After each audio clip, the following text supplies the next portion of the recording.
Today you get the two Marks. Mark Kammerer, Senior Vice President of Holland America Line, and Mark Murphy, yet again. Mark, we want to find out how travel agents can make more money selling cruises, something that they're all focused on today. Of course. Well, we've got two. I'll give you two quick examples. The first is affinity groups. And affinity groups, as you know, are finding those people who have a like interest, combining that interest into a whole large group of people who want to sail together. Now, we make this really easy. We have our affinity group programs that are set up. We have a group administration desk, and we have an onboard services group that help to set up very large groups in their needs when they get to the ship. More importantly, in our group amenities packages, our GAP menu, you can choose packages that serve the needs. So our two most popular ones are the honeymoon package, not surprising, but the culinary package, because groups like to go into our specialty dining, know that that's all set up and be there together. So we do all that work for you. All you have to do is find those people with a like interest and bring them to Holland America. What would you suggest they think about in terms of finding those groups? Because that's always the challenge. Right. Once I get the group, you've got all the tools. Yeah. How can you help me find the group? So the best thing to do is find that person who's truly passionate about the thing in your community. So if you have somebody who's passionate about Little League, and it's the Little League parents group. If you find somebody at a church, if you have somebody who has a hobby, we have, as an example, one of our really, really large groups that has come back to us over and over again is a quilting group. So they have these things that they like to do, and they bring other people in so they can share that passion together in a great place like a cruise ship. But the thing that they get is they get all the logistics and all the great things that go in the vacation at the same time. So it's a win-win. And of course, you sell one big group, you get one big check.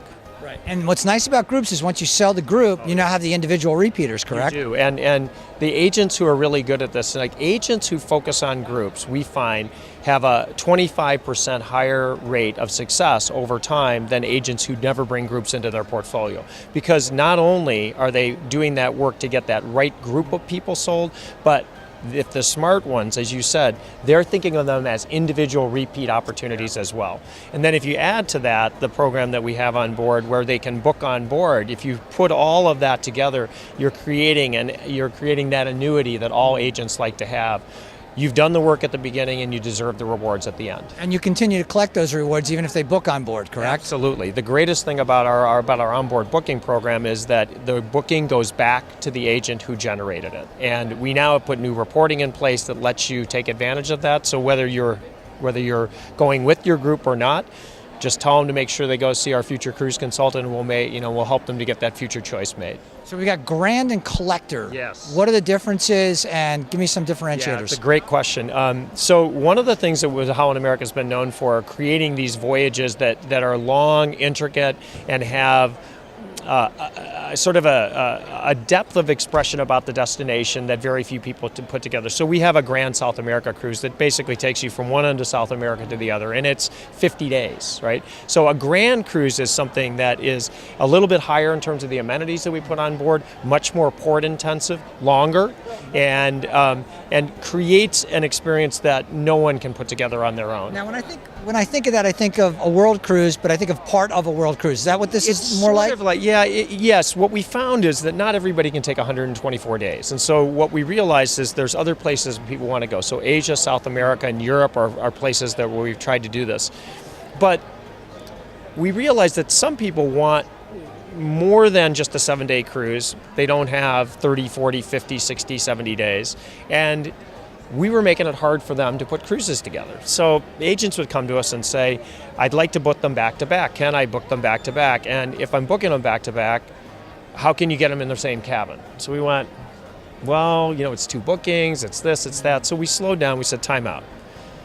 What if for all of these cruises, we built them as a voyage? And so we have something called Collectors Voyages, which means that you'll take one 10-day cruise in Europe that maybe goes from Barcelona to Venice, take it from Venice down to Athens, non-repeating content, but we put it in our system as one voyage, which means they get one cabin assignment. They never have to move their things out when we come to the turn port in Venice. They have one continuous record of all of their charges on board, and most importantly, we price that so that it's a little bit more aggressive in terms of what we put together.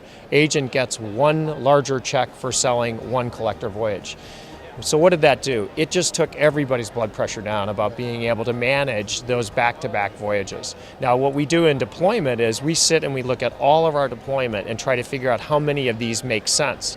And as it turns out, depending on the destination, we have quite high levels of agents and their clients who take advantage of this because they see the value and they see the work that we put into giving them a great experience. So those are two ways that I think people can make a lot more money on Holland America. Okay, and now the Moneyball question is this. What's the average commission that you see paid out on these collector voyages? Oh, let's see. Let me think about this. That would probably be, if I took a regular Europe 10, I would think that people are making, they're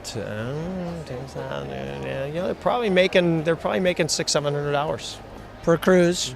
And they got a happy repeat client, and they move on. And if they sell a group, it's multiples of that. Groups are 20 plus people, so you can do the math around groups. If you're, if you say that, you're booking people at, $1,000 a person, $2,000, you got a $40,000 booking. I think all travel agents are quick with arithmetic, so they can do what it looks like around that. They can do the math on that one. Do the math on that one. For Mark Kammerer, I'm Mark Murphy doing the math here.